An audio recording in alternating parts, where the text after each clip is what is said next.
Hello everyone, welcome to my General Hospital official channel. I hope everyone is having a wonderful day. Before we begin, please hit the subscribe button and give this video a thumbs up. Cody alerted Sasha to the fact that someone was approaching the safe home. He told her to leave the house by the back door on his command, and he would meet her at the car. He took a hammer and pried open the door, only to be met by Sam and Dante. Sasha was called back out, and Dante commented on how much better she looked. She credited Cody, who thanked Sam for her assistance. Dante apologized for not believing Cody, saying that if he had, he would have been able to act sooner. Sasha sobbed as she wondered why Gladys would betray her in such a way. Cody informed Sasha of the poker games and Gladys' use of Sasha's money. Sasha regretted not listening the first time Cody tried to tell her, and she wondered what they were meant to do as fugitives. Dante and Sam vowed to work together to find a solution for Cody and Sasha's problem. Drew entered the Pentonville visitors' room and sat with Sonny and Carly. Sonny informed Drew of his arrest and the circumstances surrounding it. He went on to say that he thought his adversary was in Pentonville and that he needed Drew to find out who it was. Drew agreed to assist, but Carly was concerned about Drew's safety. Drew vowed to be careful and then departed. Carly was hesitant to involve Drew, but Sonny promised her that all he needed was one name, and he would take care of the rest.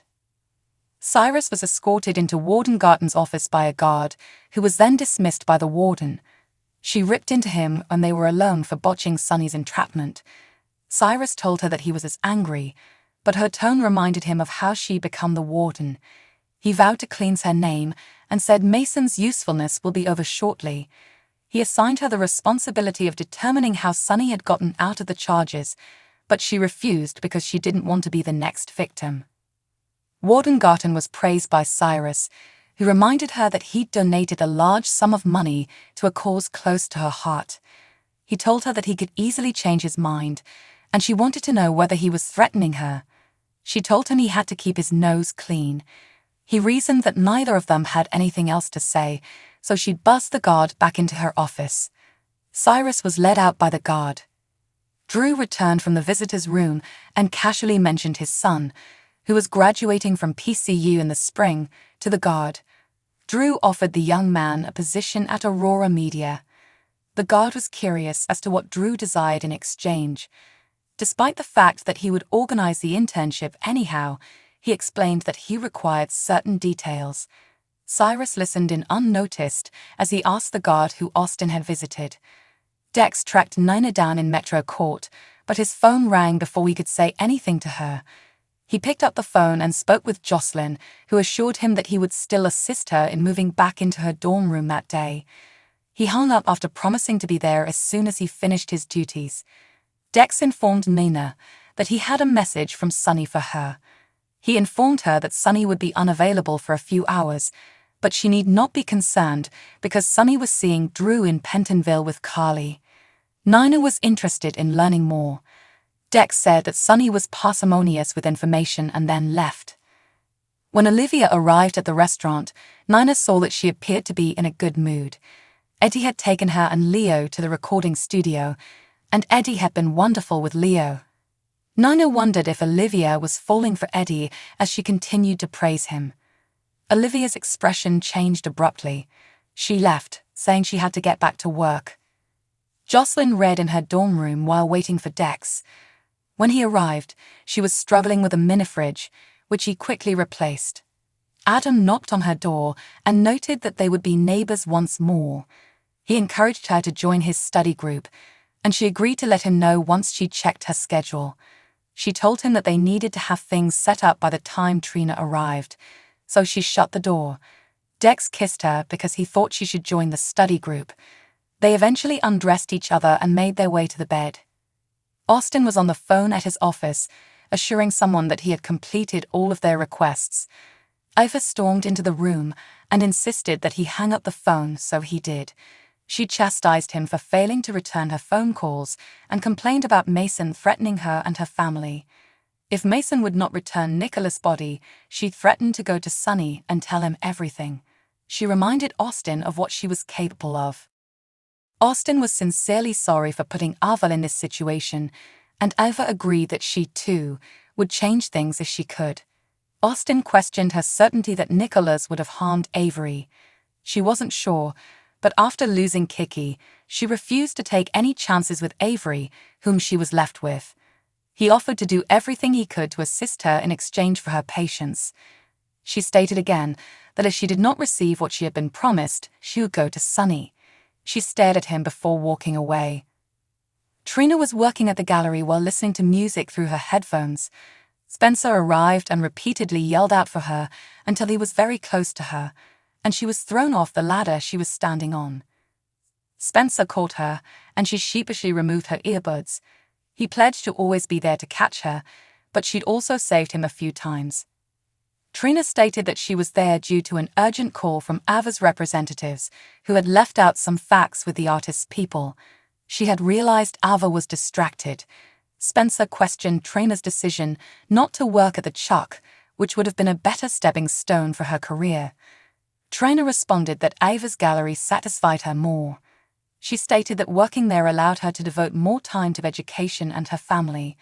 Spencer wanted to spend as much time as he could with her, and he indicated that he might have solved their problem of not having enough alone time.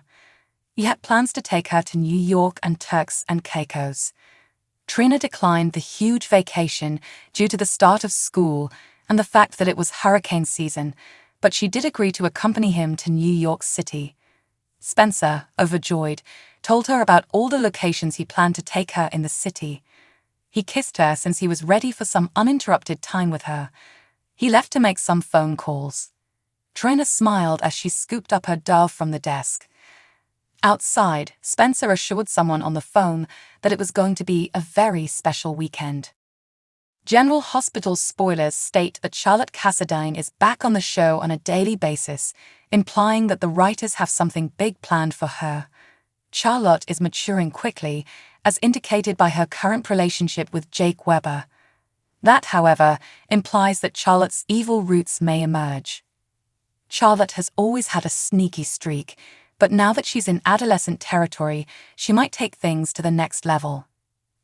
Charlotte has been missing Lulu Spencer more than ever lately, and she has become obsessed with having her mother returned. That's the kind of stuff that might put Charlotte in jeopardy and lead to poor decisions. Charlotte is protective of Valentine Cassadine and their tie, so it's possible she's decided she doesn't approve of his relationship with Anna Devane. Perhaps Charlotte sees Anna as someone who just adds to Valentine's danger and has the potential to steal him away from her. That's definitely too much for Charlotte to bear after losing comatose Lulu. When Charlotte grumbled to Valentine about all the changes she'd had to deal with, Valentine tried his best to reassure her that stability was on the way. Charlotte requested confirmation that it would be just the two of them, which could have been a subtle suggestion that she wanted to remove Anna from the picture. That brings us to the horrifying image Valentine and Anna discovered when they returned to Anna's suite on September 15th. The apartment was a shambles, and some clothes were soiled with red ink on the table. Then Anna discovered a frightening letter written in red ink on her bathroom mirror. Didn't it all seem like something out of an adolescent horror show, like an amateurish trick concocted by a youthful mind? Charlotte may be piggybacking on the threat against Anna because she is aware of it. Perhaps Charlotte was behind the recent incident in an attempt to cause issues for Anna and Valentine.